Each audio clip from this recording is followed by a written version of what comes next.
Hey everybody, Josh from Populi here, and like the PA system at your cousin Cody's backyard wrestling tournament, Populi has feedback, all different kinds.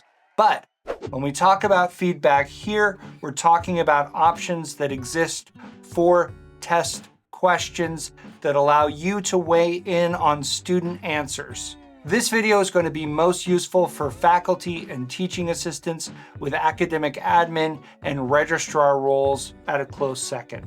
As I said, this happens on a test question, so we'll be on a course with an already created test adding questions. Before we go any further, we need to make a couple of distinctions about feedback in order to understand how you might use these features. When we're talking about feedback, we're talking about manual comments and automatic feedback. Obviously, manual comments are made manually. Those happen in direct response to student questions. We'll see those later. Automatic feedback you set up before anyone ever takes the test, and those populate based on student answers. This kind of automatic feedback lets you offer more information about the question or the answer to students. This has all kinds of applications, but I think the best way to get a picture of how you might use feedback is in response to incorrect answers. Think about a student submitting an incorrect response to a particular question, and you're able not only to indicate the correct answer, but also to include an automatic note along the lines of, you might want to review pages 35 to 38 in your text. As you're considering how to use feedback, it's helpful to know that you have controls on the test that let you decide when students can see details about their performance, including those comments and feedback. While the test is still running for other students, you may not want students who finished it to see correct answers or additionally to have feedback telling them where to find those answers. So you have those controls on the test, and we'll look at details on that later. We're going to add various kinds of automatic feedback on an existing test for this one question. We'll edit that question. Questions of any type can have feedback at the question level, and that's managed down here.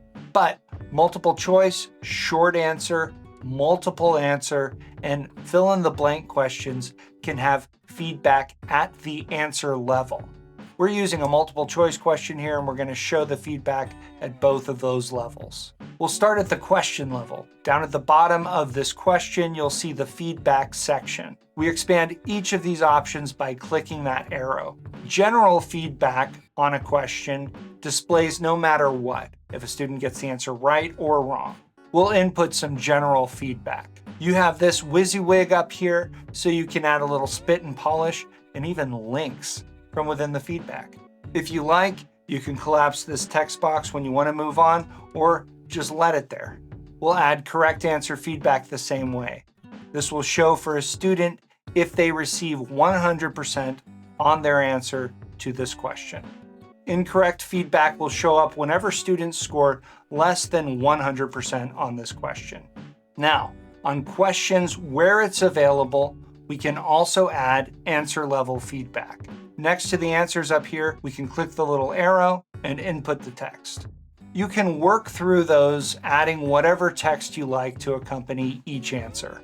You don't have to add responses for every answer, but you can. With that feedback in place, students submit one of those answers and receive the feedback for that answer. Of course, question and answer feedback visibility to students depends on the test settings we mentioned, and we'll get to those shortly. But first, let's look at entering comments on answers manually. The most straightforward way to comment is while you're grading questions. When students submit a test, any questions that require you to manually grade them show up under tests in the To Be Graded tab.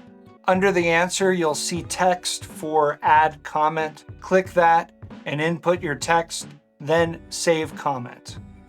But you can comment on every answer a student gives. On the Tests tab, when you click into a test which has received student submissions, on the History tab, on the Start Time column, click on the date and time, and you'll be able to add a comment to any answer there.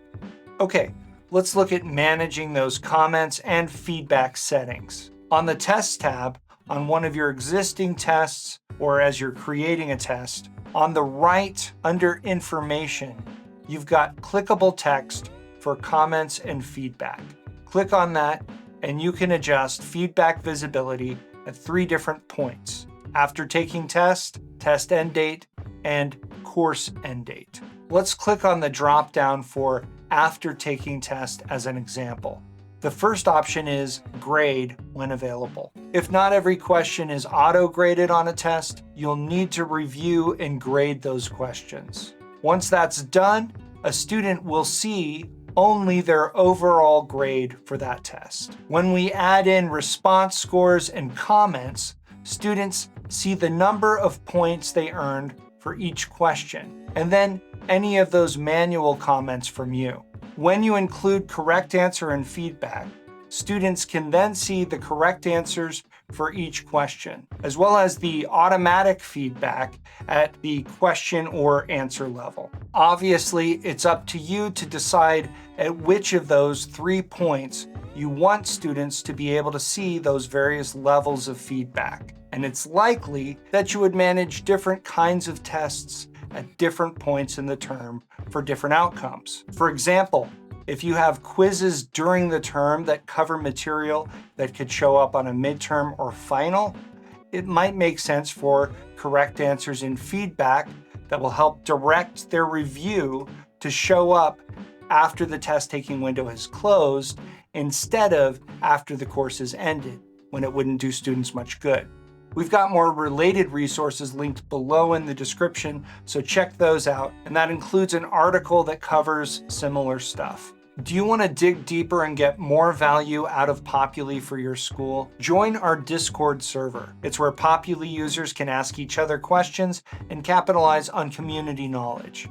If you want to become a part of that community, go to Help in Populi and choose Join the User Community. That'll take you to a spot that has instructions about how you can get set up. I've been Josh for Populi, and you've been great. Thanks for watching.